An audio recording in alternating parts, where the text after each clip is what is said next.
brand identity, or the brand revolution, as we call it now, is the process of developing a brand. So a lot of people think a brand is just a logo. The brand is not a logo. Brand is actually the feeling that you get when you see something. For example, if we're talking about Mercedes, we think luxury, we think sleek, it's black. So that's what the brand identity or the brand revolution is creating identity for your brand and the type of people you're going to serve, the aspirations of those types of people, and getting into the psychographics of what kind of design is going to resonate. You're listening to Ecomonics, a Debutify podcast, your resource for one-of-a-kind insights into the world of e-commerce and business in the modern age. This is Joseph.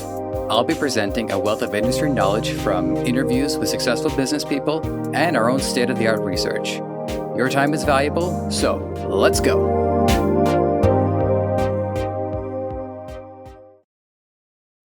While there's no shortage of time spared for our big tech companies like Amazon and Facebook, whenever we get a chance to talk local, we take it. Aaron Pearson of bitbranding provides an all-in-one service to local heroes. We go over the essentials to branding and cover what are the differences between local and international businesses. If you're not into world domination, and I don't blame you, the overhead is nuts, want to go a more proximity-based approach, this episode is one for you. Enjoy.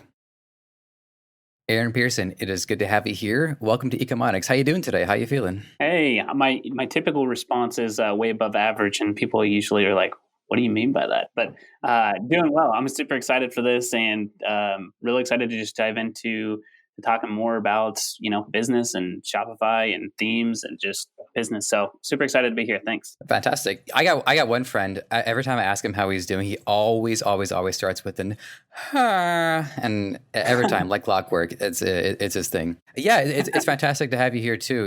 Initially I thought this was just going to be the drop shipping podcast. And what we realized pretty early on is there were so many other components to the industry that we wanted to talk about.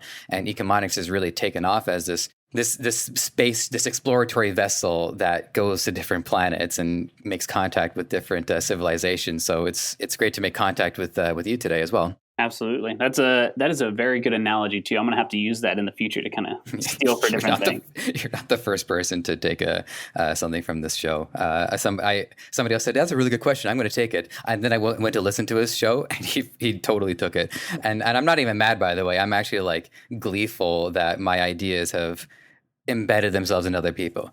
All right, Aaron. So it's tradition, not just on my show, but across pretty much every podcast where people interview one another.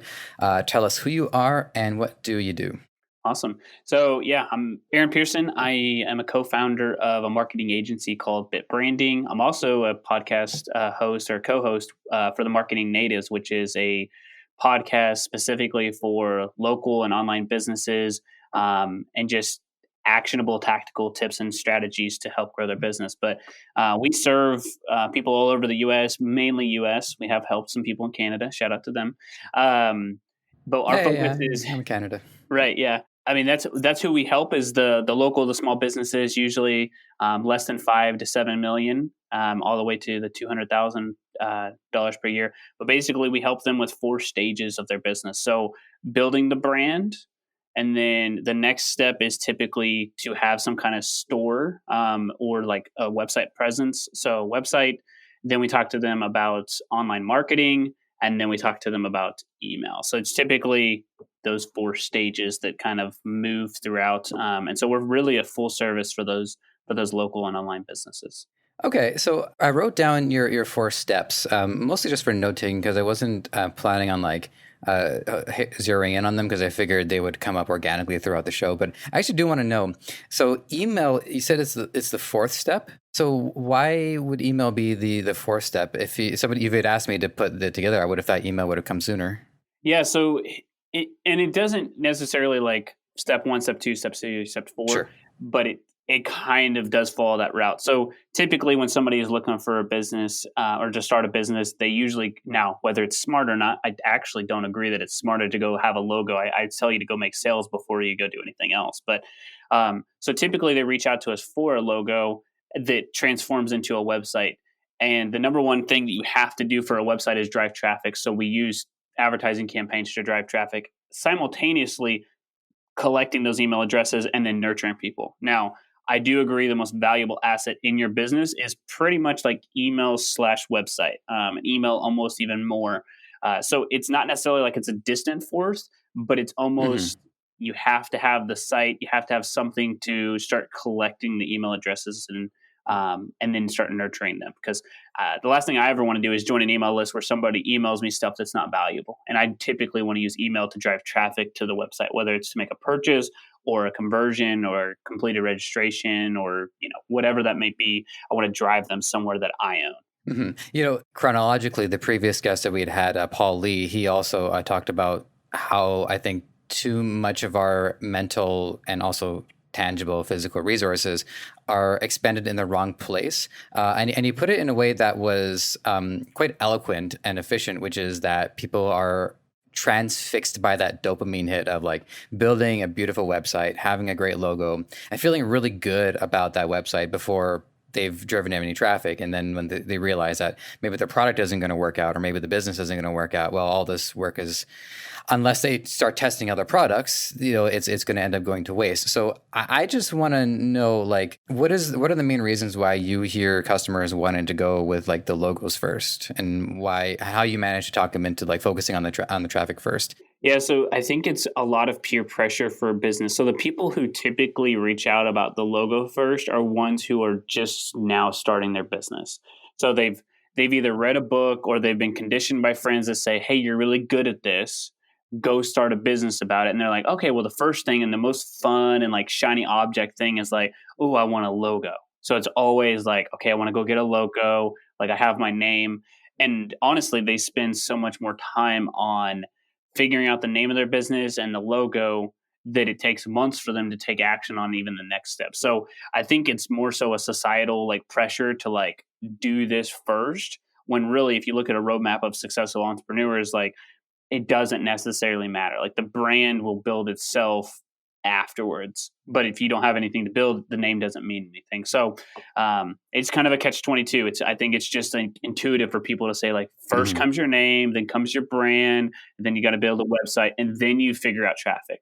When really it should be flipped on its head. It's like, let me build a community of people who want something. I now have a product that's proven. Great. Let me create something that allows them to purchase that, or to say or raise their hand if they want it. So I think it's societal. Yeah, and from my own background, I took some improv classes, and one of the first lessons that they teach you in improv, actually, is not even one of the first lessons they teach you, is the concept of yes and, which is to agree and then to build on what's happening. And then somewhere along those lines, one of the key lessons that they also teach is if you go into a scene with a preconceived notion, then what happens is the mind is really almost desperate to have that idea come to fruition, and then they're not open to the way that the scene will unfold organically. And we noticed that happened with the show here too. Mhm. Again, like I said, I thought this was just going to be the Dropshippers podcast, and well, that's still like our base, and we make sure that we service our base, but it's expanded organically, and that's been the result of being open minded about it. So what I can see, and you can tell me if you agree or disagree with this or not, but I think because people have such a rigid idea of what their business is going to be, that limits them to what then the business will actually end up being once it unfolds and it starts to generate interest and energy. Absolutely. I'm reading a book, and I've gotten through like at this point like 90% of it. It's called Green Lights by Matthew McConaughey. It's super interesting. Kind of playing to your point there about the improv. He got his role for Dazed and Confused basically because he became that person and just made up very famous Hmm. lines, the "all right, all right, all right," that most people know and have put on T-shirts and stuff.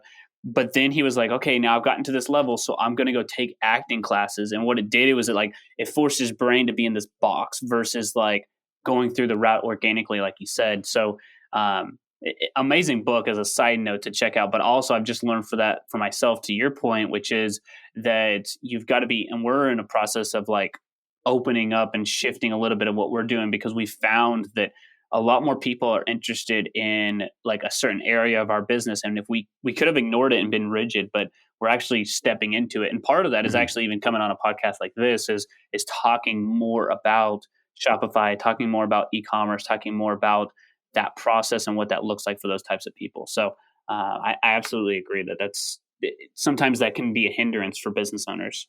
Also, I just one thing that popped into my mind too. So the book is called Green Lights, which I think is Matthew McConaughey being sly about kind of referencing his all right, all right, all right thing, because it's, cars are traffic and turning. So that was clever. Good on him for that one.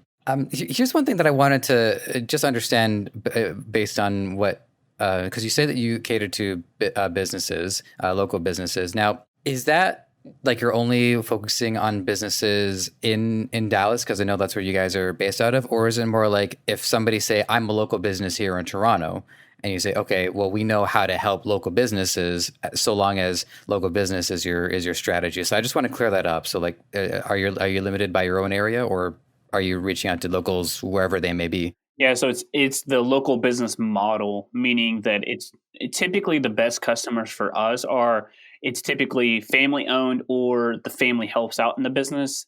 Like I said, some people have very successful large family businesses, but it's not helping the Starbucks or the Chick-fil-A's or the people like that of the world. It's the solopreneur, the family owned business, the person who's just getting up, and if they're listen right now, it's like the person who gets up early, figures out part of their day, plans it, has a family, and then typically has to go work in the business or run the business and working with a team or something like that. So those are the types of people that we work with and we help. Okay, good. Yeah, I just wanted to. I tell you the truth, I'm pretty sure that was the case, but I just wanted to make sure, just to kind of like go from 99% to 100% in my head. Now, I looked at your brand and looked at what's important about your company, and you make an important point through your branding is that nothing you guys do is outsourced. So it's full service for the sake of what local businesses need. There is one thing that I'm wondering about is like what in other equivalent agencies, what kind of work do these agencies tend to outsource? So, I mean, technically, you could outsource anything. Some agencies are really good at driving sales, and they'll actually just get it white labeled, meaning like another company will do all of the work, and this agency just takes care of sales and they give a percentage to it. So, you could outsource design, you could outsource strategy, you could outsource Facebook ads, Instagram ads, YouTube. So, you could technically, our whole agency could be outsourced.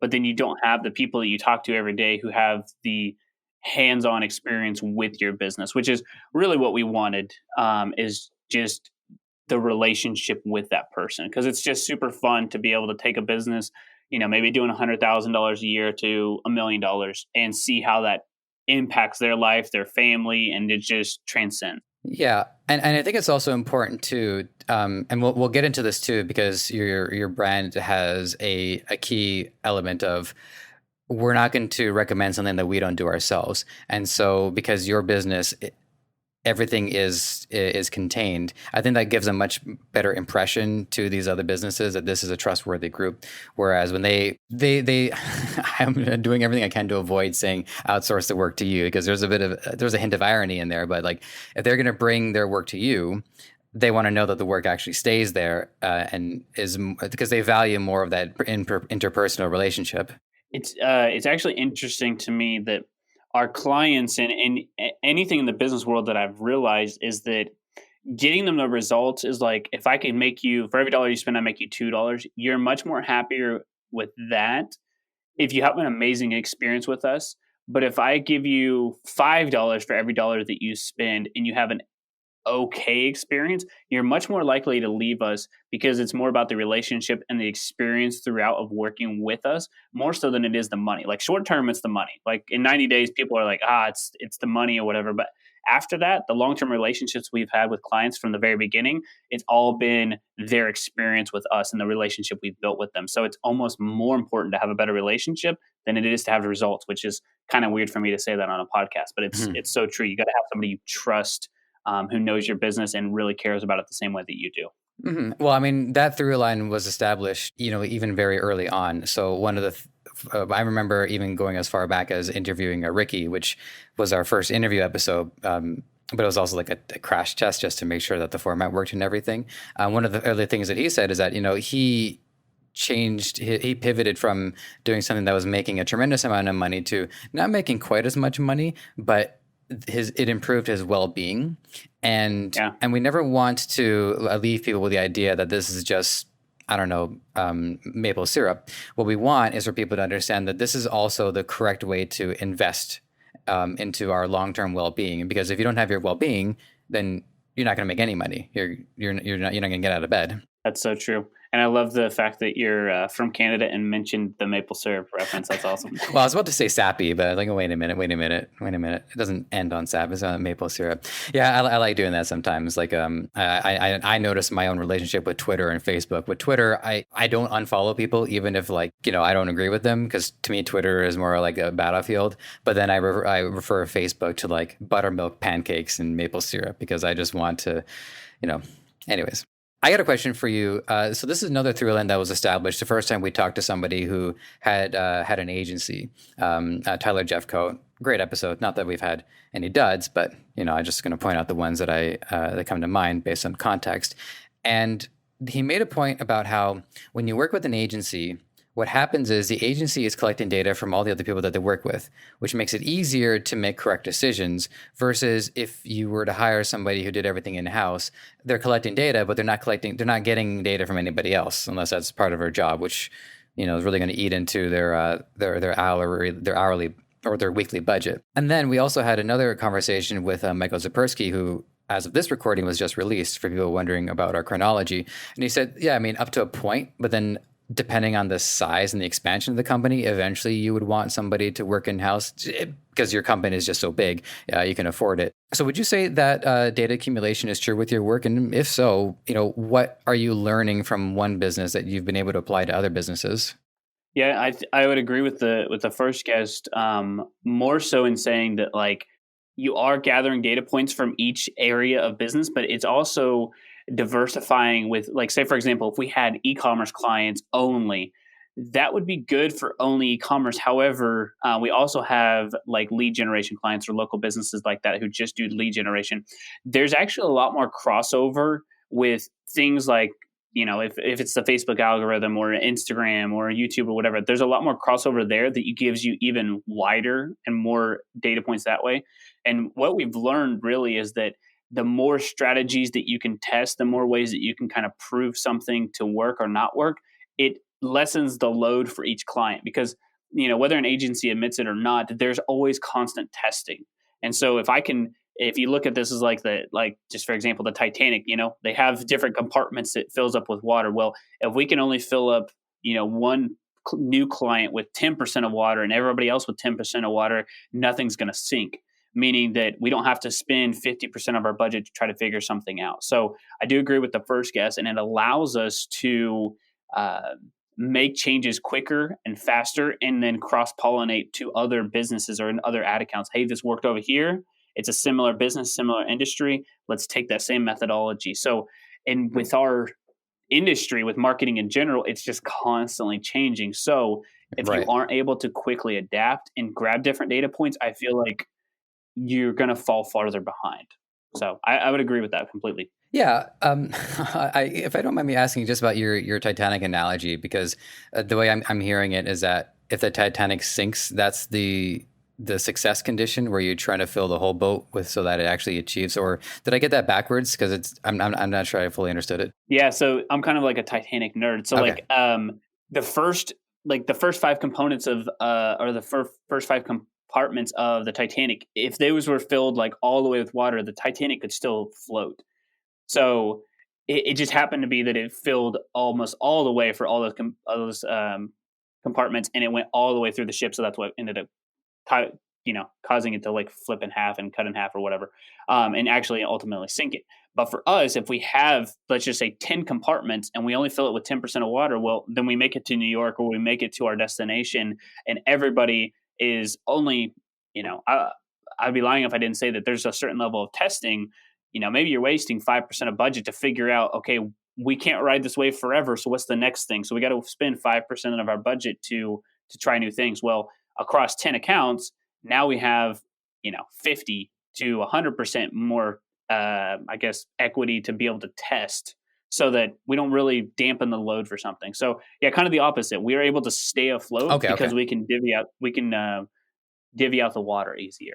Okay, fair enough. And also, you being a Titanic expert, so I didn't know this, but the Titanic actually did split in half. That wasn't just an embellishment by James Cameron. So I say quote unquote expert. I just loved it. Okay, So fair. I don't think it split in half technically until it got to the water, and then after that it did separate from that point. But I don't think it technically split in half like as the Titanic was going or whatever. But shout out to James Cameron because the movie was just great. But yeah, I don't think it technically split in Okay. half like that, where Jack and Rose were riding at the top and kind of went down.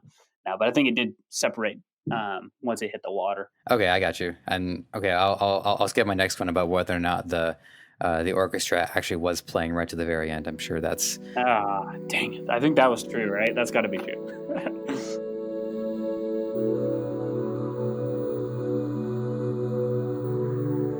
one of the things that you were saying in your last answer about the different companies, how you like a lead generation company. So one of the things in my mind is, I guess, based off the motif that I come to understand about small businesses and local businesses, is mom and pop and family owned, and a family comes from Europe to open up a watch repair, stuff like that. Personal experience. That's why I said that. Based on the DNA of the different businesses you work with, is it also local businesses who are doing online services similar to what you're doing? Is it, or is it like, I guess, what's the ratio of people who are just servicing the local community, baking bread, versus people who are on the digital space warning people about cookies? Yeah. So, and to clarify your question, you mean like how many different agencies provide services to those local businesses, right? Well, I just want to know is the makeup of the businesses that you're servicing. Like, if is it largely businesses who are just servicing people through goods and services, or are there other local businesses who are agencies similar to what you're doing that you're working with? So we're not working with any other agencies, quote unquote, like directly. We do have partnerships with other areas. Like, for example, we're not the best company to work with as far as like posting on your social media. Like, that's we're more so on the paid side, and we have specific like areas that we like to focus. And really, I'm trying to cut down that even more to be more sophisticated. But so we do work with other agencies who like focus in a specific niche, and then also do like for example, social media posting. That's not fun for us. Hmm. This particular company loves it. So we give work to them and we kind of collaborate. We also work with another company who creates apps because we don't develop apps. That's just not us. We Hmm. build websites, yes, but we're not app builders. So kind of partner with them. So I'm definitely in the mindset, and I think our company kind of follows suit with this. Is just that we have an abundance mindset. So there's more than enough business for everybody, and we can't be everybody to everyone. So we do partner with people like that, and there are people who serve them similarly. The issue, I guess, that runs into that with a local business is they're very confused because they put marketing or advertising into this huge umbrella where they're like, "Oh, you're a marketing company, they're a marketing company," and it's a apples to apples, which is not necessarily true. Hmm. Yeah, I mean, it all comes down to how well people understand it. In the same way that somebody who doesn't understand cars would see two car dealerships and say, "Well, they're both selling cars, right?" So, apples to apples. Well, no, these cars have different target markets. They build their cars differently. They have different features, different priorities. So it does come down to awareness, and I mean, that's what we're here to do, right? We're here in media to raise that awareness. Now, I looked at your services, and many of these are terms that I've seen before. I have some familiarity with, but there's a couple of unique ones that I don't. Maybe I can kind of intuit it, but I would rather ask. So the two of them are brand identity design and then reputation management. So, in ironically, we're probably this week cutting those services by like 80%, and just working on productizing our services. Brand identity is one of those. So, the brand identity or the brand revolution, as we call it now, is the process of developing a brand. So a lot of people think of brand as just a logo. The brand is not a logo. Brand is actually the feeling that you get when you see something. For example, if we're talking about Mercedes, we think luxury, we think sleek, it's black. So that's what the brand identity or the brand revolution is creating identity for your brand and the type of people you're going to serve, the aspirations of those types of people, and getting into the psychographics of what kind of design is going to resonate with. Yeah, and by the way, when you say Mercedes, I actually go to red first over black, but that's just me. And then reputation management was the other one too. Is that another one that's being winded down on? So that's more going to be like in cohesion, or like more so like compartmentalized with another service for the local businesses. So it's our lead accelerator program.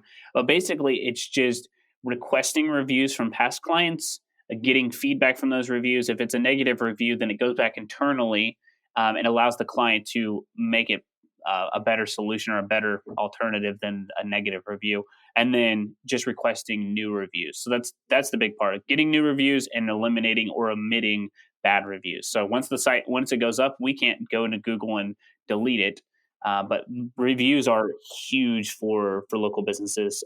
So even people who are selling on Shopify and online stores, we actually recorded a podcast yesterday about how important it is for an online store to actually be on Google My Business. It just kind of adds reputation and also gives you some good organic traffic as well. So, yeah, that's the reputation management. Okay, so this is a follow-up question, and just for our listeners know, whenever I ask something this tongue-in-cheek, I always screen it first, just because. So have you ever, without, I guess, calling the business out specifically, but have you ever had to run damage control for a business? And if so, what did that actually look like? Yeah, it's so there's some stuff where we had a roofing company who, for whatever reason, decided to have a team of 20, and at that point, he let go of like 18 of them, and it was just basically him and an executive assistant slash financial person and accountant, and they were just getting bad reviews online. They weren't finishing projects. They weren't, basically upholding the integrity that they had for the last previous 10 years. I think the guy got a little money hungry. It was a $15 million a year business. In the roofing industry, that top line revenue doesn't really matter. It's the bottom line revenue because there's so much overhead.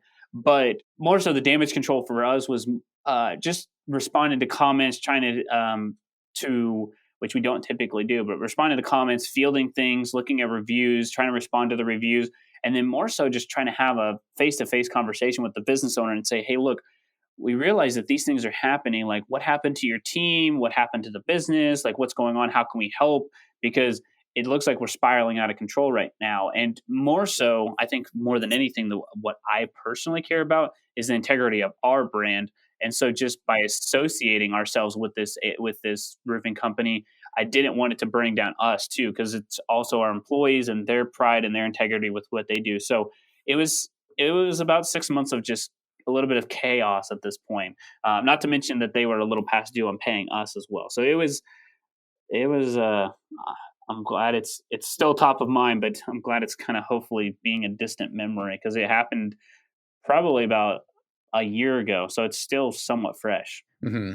And one component to that too is I don't think it would reflect well on your brand to just let the company go when they're in this situation.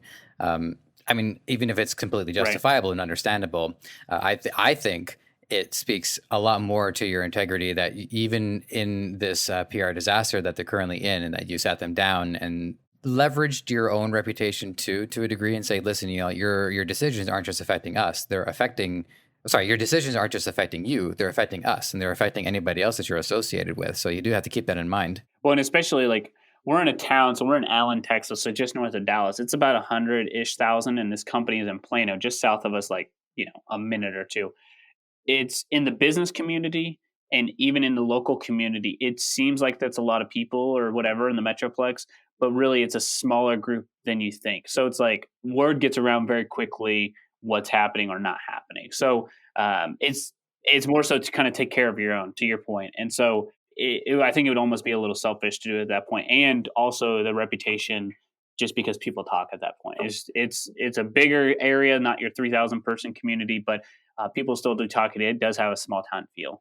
So there's this philosophy that I've talked about a couple of times. It doesn't like 100% apply to you because I know that you focus on local, but in a way, as your business can expand to help locals wherever they may be, the rule is it's always better to be small first before you be big. Because when you're small, you can figure out what goes wrong, and then you can take those lessons to before they're amplified when you go big. And so Yeah.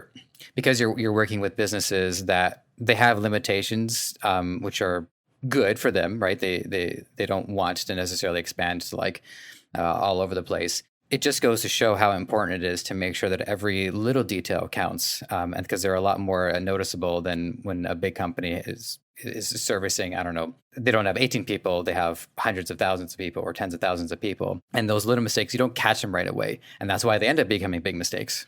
Yeah, I was gonna say I do think it is an advantage. I think for most things in business, it is an advantage to be smaller, because it's kind of like the David and Goliath kind of thing.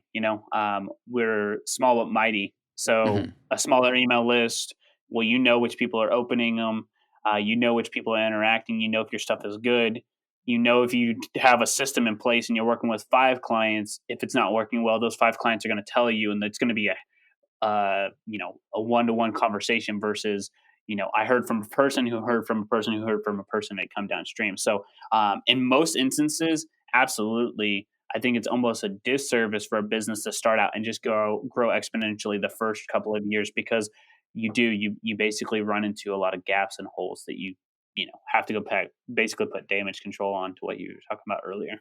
And one distinction to make, just because of our base of our dropshipper community, one of the things that we talk about in dropshipping is the need to scale quickly. And so I think I encourage dropshippers, like myself, I'm very swiftly joining those ranks, is to just bear in mind the difference between the small mindset versus the big mindset. Because I think for me, just for instance, is I perceive small as I'm not running 10 different stores. I'm running one. Right. And in that store, I will eventually have other products on there. But for now, I'm just working on one product just for testing purposes. And, fingers crossed it goes well. But it's a little bit too much hope and not enough data. So there is some ways there. I would just say encourage people to think about where we can put those limitations and where they can be an advantage. Because small, like you said, David is the one to end up toppling the Goliath after all. Yeah. And I was gonna say we're doing a version of drop shipping for like a T-shirt for ourselves internally. It's more like a passion project, Mhm. but we're using it as for ourselves to test for our e-commerce clients. So testing the types of ads, the creative, the text, whatever. And what we've realized through like organic posting and everything like that, which I've kind of been against, if you niche down or you find a niche model, like we started very small, and now our posts reach about 1 million people every month. And we haven't even started selling anything yet. So right now, just building audiences, building community, building people, and it's just a ton of fun. Um, a girl last week, actually, I think on Saturday, messaged me and said that she thinks that one of the pictures we used for a meme was like a picture of her and her dad, and she wants to clarify. It's a one that's kind of going viral, and we have like 16 or 17,000 shares. It's a picture of a girl and her dad inside a Blockbuster, and it's just talking about like, being 1996, and like, everybody remembers going to Blockbuster with their parents and Mhm. just the memories, and all these people are tagging their parents and friends or whatever. But that's allowing us, get back to the point, is like to start small, to figure out the community, figure out what their aspirations are, and then we can expand from there. But basically, just building that community online. That's fantastic. One of the things I think one more, not the one more, but this was a business question that I've chambered for a little bit here that I want to ask you is, in your introductory video, one of the things that you mention is if you're going to recommend a business does something, it's also something that you guys do yourself. So there's a lot of integrity in that. We're not going to suggest something unless we know it. And to your point, you were just saying how you're testing this T-shirt printing, this some semi drop shipping operation. So then that way, if you're going to suggest it to other businesses, you can say, well, look, here's how we did it. Here's how it works. Now we know. So can you expand on maybe some other examples of what practices that you've deployed to get to the success level that you're at that you're also using for others? It comes down to the education. So we pay our employees at least an hour every week to spend time on educating themselves, whether it's in very specific area that's focused on how they can grow in like their position or what. But we have dedicated time where it's just, okay, here's education. But more so for us, we started a video show on Blab. If you remember Blab, way back when, it was basically what Clubhouse is now, but with video form, meaning you just have a bunch of just random rooms with people can come in there and talk. So we tested video back in 2015, and then we created a series. We told our local businesses, create a series so you can become a local celebrity. So we started a series back in 2016, and up until April of this last year, because of Corona, we have done a weekly show every single week, recorded and released a new video every single week for local businesses. So we test a video, and then we were like, okay, well, local businesses, you can dominate on a podcast. So we're like, okay, let's test podcasting for and see if we see success there. And now we're about to hit 200 episodes. So we tested that, and then we told our clients, okay, make sure that you're not only doing video but live video and then posting regularly. So now we're posting more regularly. We're also interacting with our clients. And then I think, yeah, like you said, the most recent one is like, okay, we want to test this for e-commerce, but let's figure out, some campaigns that we can run for ourselves. Let's spend our own money. So a lot of times we spend our own advertising dollars and more so time to figure out the solution for our clients so that they don't have to spend the money to figure out the solution for them.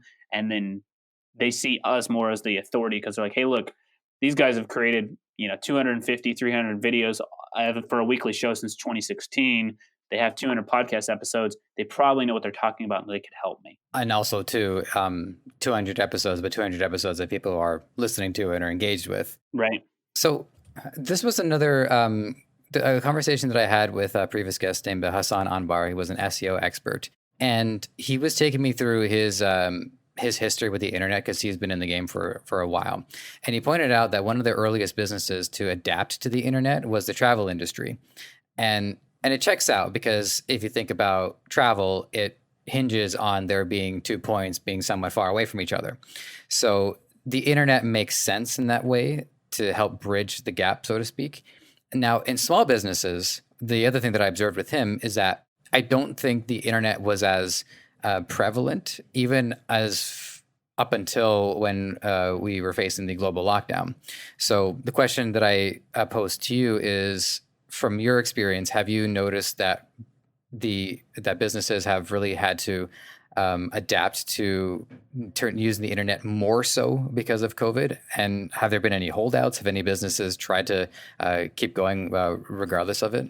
Yeah, so I think it's what's happened, and what I tell people is that this was going to happen, and inevitably, not a pandemic, thank goodness. I did not think that, and I hope there is not another one. But what inevitably was going to happen was that we were going to get to this stage in the internet because it's maturing. So if you look at it, it's still kind of a young person as far as like mass. And then when you really look at like social media, we're talking, what is this now? 12, 14, 15 years or so. Yeah, social media, I would say, is in its teenage years. Right. So super early. I mean, we're talking babies at this point.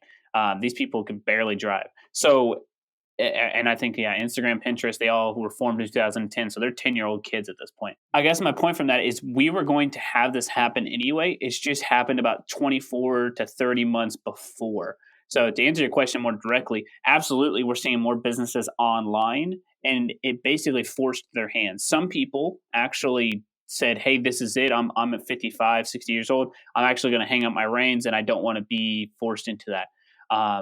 Other people said, okay, let's embrace this, and they've shifted their whole company culture. You heard about Pinterest not losing, but they signed a $39 or $40 million deal to just basically remove themselves from their new headquarters and not take rent and move everybody to remote. So, and that means more internet at home. So I do think there are more people on the internet. I think more people are versed in the internet, and I think more people are versed in on ways to communicate on the internet, i.e. like something like Zoom. Like we're on, Zencastr right now, but we also are on Zoom as well. And so it's like, you just sent me a link and I had Zoom. It's just kind of assumed at this point that somebody has downloaded Zoom for whatever reason. So yeah, and even if not, it does not take very long to get Zoom up and running either.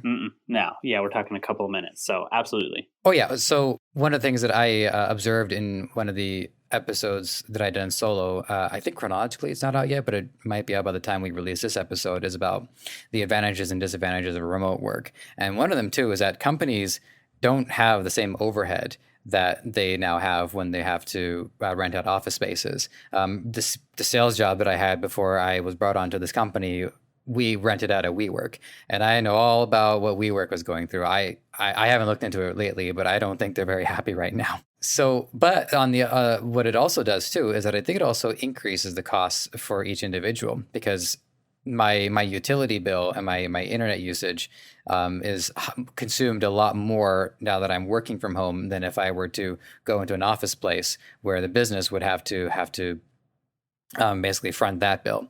So I am noticing that it's the cost has like dispersed on more individual basis, but even so, I'll take it. Like, I don't lose 15 hours a week traveling on the subway. I can write it off on my taxes. Oh boy, am I looking forward to tax season! It is going to be fun this year. So there's advantages and disadvantages, but the advantages are far more numerous. Yeah, for sure. I think what it's done for me, and at least personally, is like up until about 12 or maybe 1 o'clock. So I spend the mornings, working out, doing whatever. But then I work from home till about 12, 1 o'clock, and then I do go up to the office to see the team interact. So I'm kind of, and I think that I'm an anomaly right now, but I think that it's actually going to be more so the norm, because working from home has its purpose Mhm. because of the flexibility, and people want that more than ever. But us as humans, we need social interaction outside of people just in our homes, even if there's not a pandemic or whatever else. Like, we'd go out and interact with people, but we need to interact with our team. So I think that what's going to happen is we are going to start seeing a hybrid version of this. Maybe not like me, where, half your days at home and half your days at work, but more so 3 days are at home and 2 days are at work, because you need that community at work. If it's possible, a lot of people do work across the country remotely, but for the vast majority, a lot of them do work locally, and they are able to commute into the office. It's just been cumbersome. So I think we'll hopefully get less traffic, and I think we'll start to see a hybrid model of people not having huge offices but smaller offices, and still going to see the team for a couple of days per week because they need that community. Right, and it also depends too on the industry that we're talking about. Like, I would imagine that writers' rooms are just not the same if everybody is on a Zoom call. The idea that all of the writers get together and they bounce ideas off of each other. And there's a lot to be said about just the vibrations and the energy, and how that energy can motivate people and improves people's mindset and gear them more towards the work. So I totally agree with you. There are lots of good reasons to continue to have in-person location. Everybody that I work with are either like in India or they're Australia or the Philippines. So it's going to be hard for us, but it is something that I would look forward to whenever the opportunity does arise. Cool. Yeah, and I guess for people like you, it'd be more so like a meetup or something, like, hey, each quarter we're going to bring the whole team to this location. Let's, have community there that way. But I think more than ever, we're all seeking community. So some way, shape, or form, there's going to be a push to like want that. There's what was his name? Joshua Chin. He calls it like a workcation, where they get the company to all come together to meet up in location, and it's kind of a getaway, but it's also a chance for the company to get to know each other and to be more invested in it, and to see what ideas are incubated from that experience. So hybrid. Good reasons for both. So we definitely don't want to see it go away, Right. and frankly, it's not. So yeah.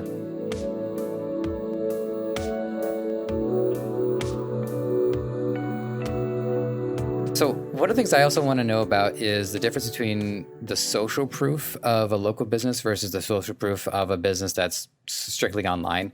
Online, we want reviews, we want engagement on social media, and I presume that that's also important too in a local business. But I think that there's a different element to social proof when you're talking about a local business, because one of the things that you were saying about the roofing company is that people are talking.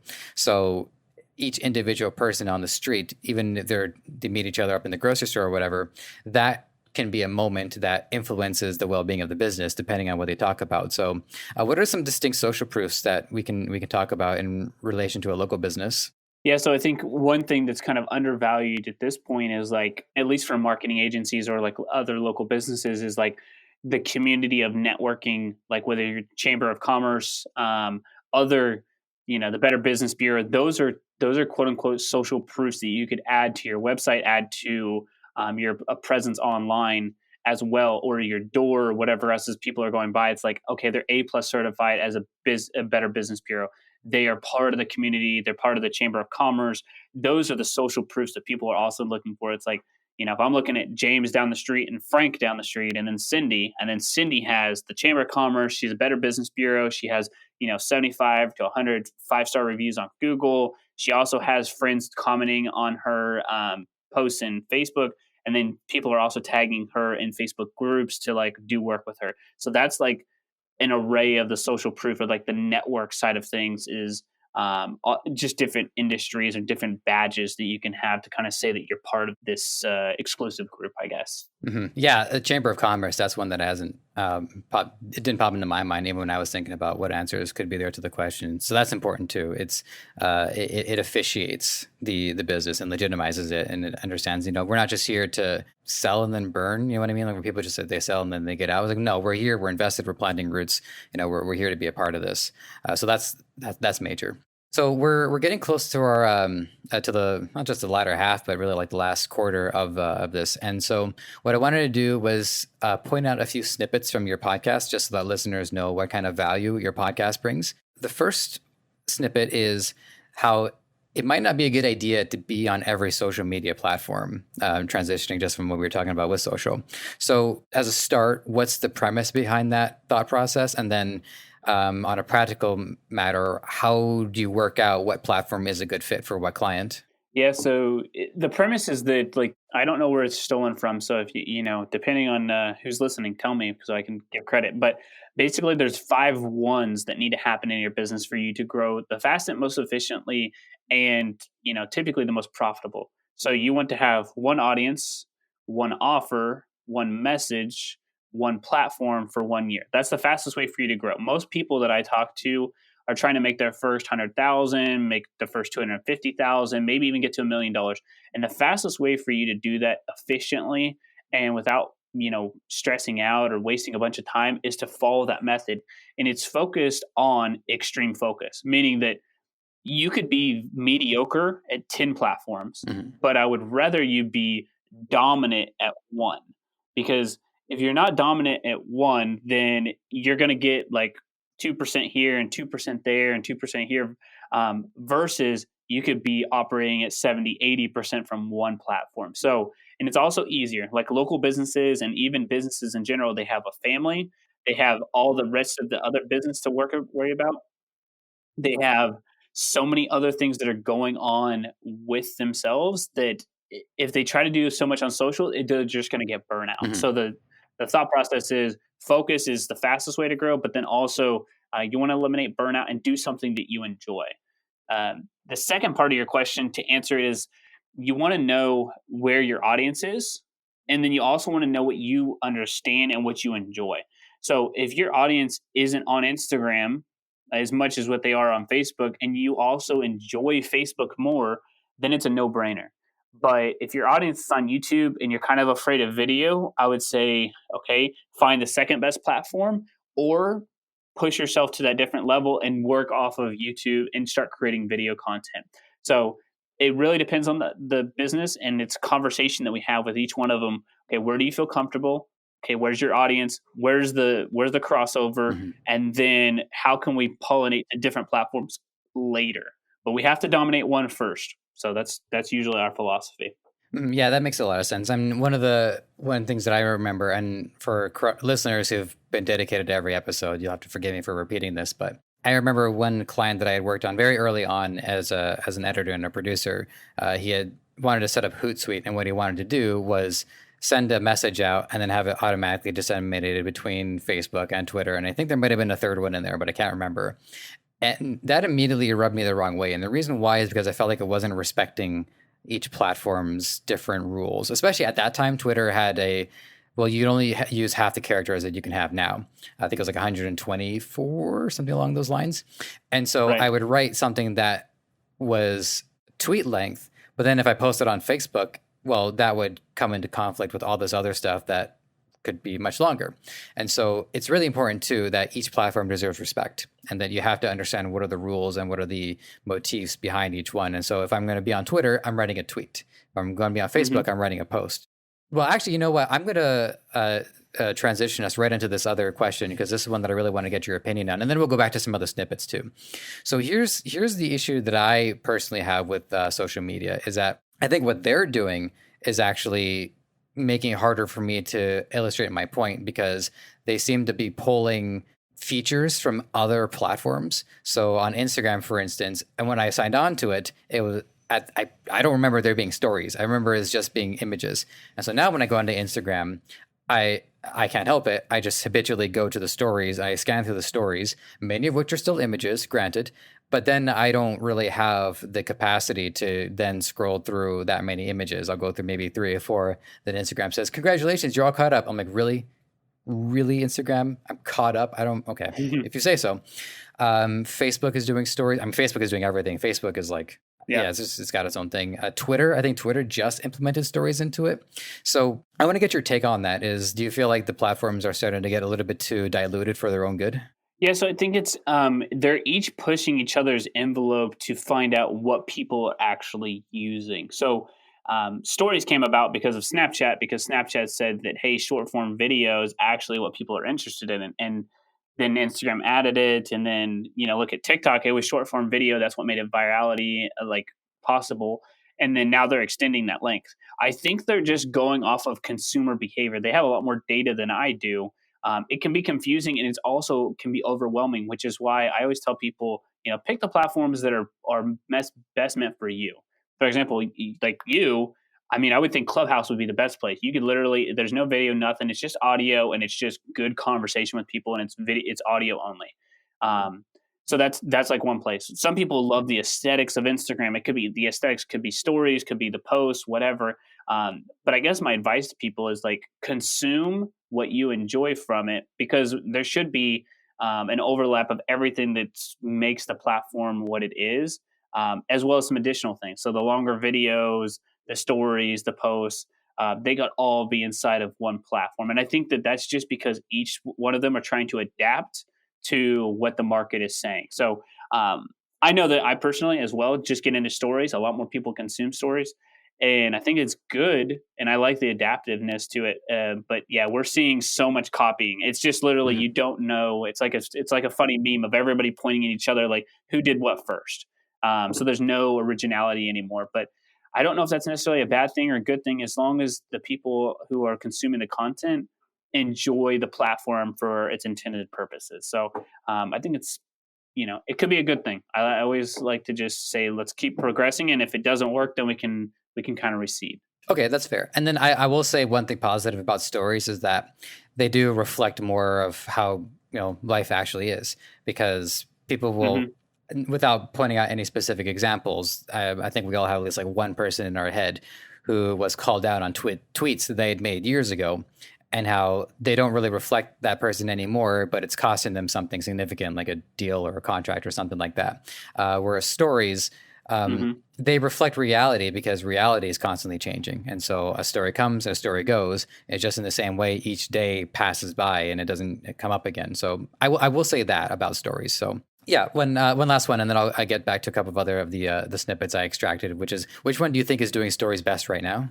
Stories still is Instagram to me. Okay. I think more so Snapchat had the ability for it to really take off, but it inhibited people from actually doing the one thing that they loved most, which was following and unfollowing people instead of necessarily making that connection, kind of like Facebook. So I think they missed it. But Instagram, when I think of stories, I think predominantly the first thing that comes to mind is Instagram, because it's native. They do a very good job of where the button should be placed. And then it's also, like you said, it's your friends, and it's a really good interaction between the post and the story. So I think they're still doing the best with that, and also adding features. Now, granted, their features are very much stolen from other things like TikTok and Snapchat, but I think it's definitely keeping the user base there to be creative with stories too. So I would vote Instagram. Yeah, and then if you think about TikTok for a second, TikTok is the successor, maybe spiritual successor to Vine. I remember Vine quite vividly. Even to this day, I can still look up like the Will Sasso vines where he keeps shooting lemons out of his mouth. It's really, really funny stuff. The second one that I wanted to ask about is redundancy. And you'll have to forgive me. I didn't write this down as clearly as probably I should have, but I understand is that redundancy, while that sounds bad, there actually is a lot of benefits to a sense of repetition in a business. So can you clarify that for me and expand on how it's actionable? Yeah, so for you to make a buying decision, let's just talking e-commerce here. So like it could be, and I always try to like for us anyway, we try to mix the two of them together. So like a local business owner is somebody, and if you're listening, you can be a local business owner, and then we want to shift to that service to being online, whether it's an online service or product based. But for somebody to actually say that they are going to be raising their hand and actually purchase your service or your product, they need to see it over and over again. Now, they should not see the same thing over and over again. They should see variations of that. But what happens is it actually builds proof and it also builds authority. So you're like, oh yeah, like for example, Dr. Pepper or Coca Cola, Geico, like they're always out there. They're just doing different things and they're always putting the brand behind it. So we trust them because of their frequency on that. Now, we don't get annoyed on it because of the redundancy. So the same thing for us, what we can do with social, what's so powerful about social is you can have 5 or 6 or 7 different types of creative that all say very similar things, but in a different way, and it allows your brand to be in front of that person very um, frequent without annoying them, but also just add value. Because you may say, for example, okay, I'm interested in these sunglasses. They're kind of cool. I want to wear them. But then I also show you an ad that talks specifically about somebody else who's wearing them who's just like you, and it's social proof. And then you may have another person who says, hey, look, so social proof is a thing, but you also would focus on durability. Well, they're super durable. You can put them underneath a chair and, they won't smash. So doing that builds the authority, adds the proof, and it also increases sales. We say we should be in front of somebody who goes to the website until they purchase or until they've basically moved out of the wheel. We want to be in front of them at least once per day. I can certainly imagine Coca-Cola has been in front of me once a day, but it's gotten to the point where it's like sales past me and it affects me subconsciously. But yeah, I'm always going to want to crave a Coca-Cola. Dr. Pepper in a close second too, because my girlfriend's mom, she brings Dr. Peppers over. So that's one way to be on my mind is by being right in my fridge. So you mentioned very briefly earlier about the advantage of small email lists over big ones.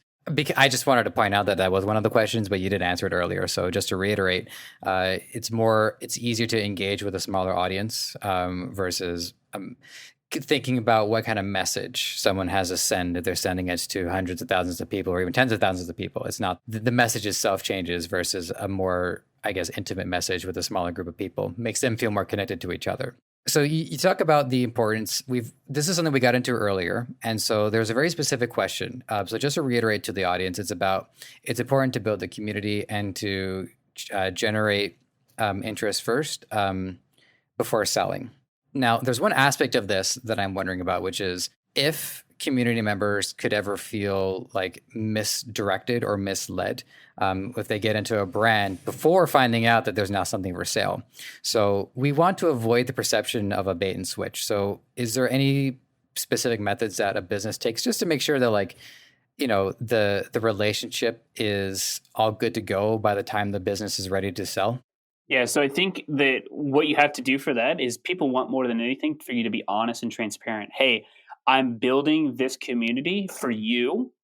And eventually there's going to be something for sale or there's going to be something that's available for you to take it to that next level. But for most people, you're just fine staying in this community and building whatever that is. So it could be drop shippers, it could be another private community, it could be just free knowledge, could be videos, whatever. But the whole point is that you're just super transparent by saying this information is going to get you to one level and it will probably make you successful and you don't need any of our other services, but we are working and we're talking about this next solution, which is the next logical step for you and your business.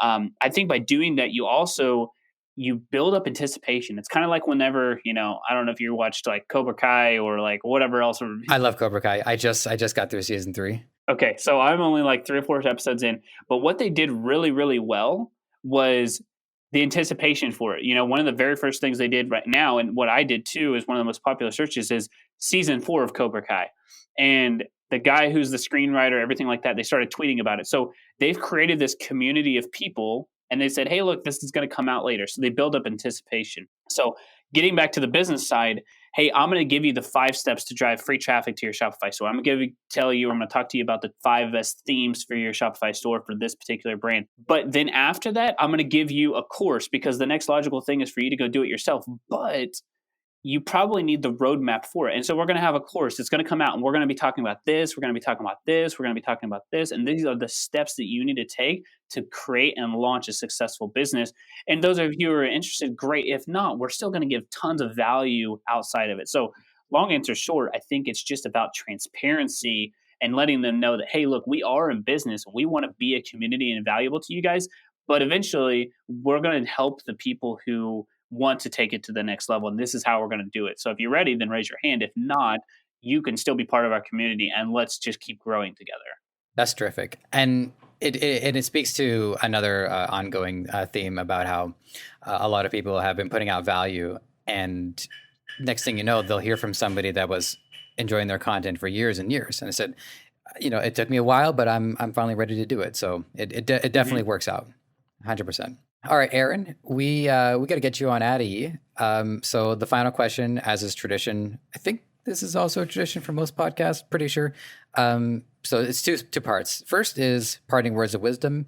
There's an answer to a question I didn't ask, that, or just anything you'd like to impart on our listeners. This is the chance to do it. And then how to reach out and how people can get in touch with you. Yeah, so I mean, the first thing that came to mind whenever you asked that is that we can never fail at what we're doing. We can only learn, grow, or make ourselves better. So focus on persistence with your business, because no matter if it's this business or another business or whatever else, if you keep moving forward, you're not going to fail. So when you think like that or you dream like that, it doesn't matter to you as much. Like little blips in the radar are just blips in the radar. So as you look at successful people online, whether they're selling through a Shopify store or local business, is just keep being persistent. I think we've seen that a lot through the pandemic, as the people who have been successful and even grew their businesses during this pandemic were the ones who said, I can't fail. I'm going to try new things. I'm going to persist. I'm going to find a way to serve my community and grow. So when you think like that, I think that there's no possible way that you don't make it out, on top, whatever that the end may be for your business. But that would be my parting words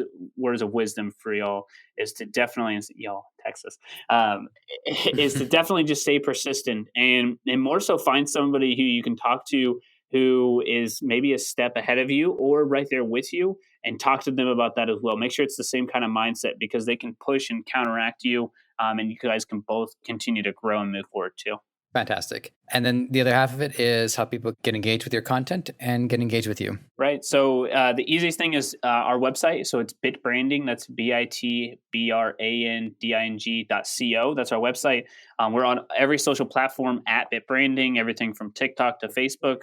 Our podcast is called The Marketing Natives. And then for me personally, if you want to reach out, I just post a bunch of running and business.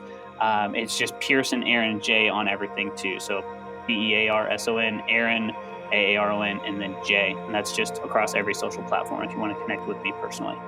Fantastic. All right, listeners, thank you so much for listening, and we will check in soon. Take care. Thanks for listening. You might have found this show on any number of platforms: Apple Podcasts, Spotify, Google Play, Stitcher, or right here on Debutify. Whatever the case, if you enjoyed this content and want to help us thrive, please take a few moments to leave a review on Apple Podcasts or wherever you think is best. We also want to hear from you, so whether you think you'd be a good guest or want to weigh in on anything related to our show, you can email podcast@debutify.com or connect with us on Facebook, Twitter, Instagram, and TikTok. Finally, this podcast is created by the passionate team at Debutify.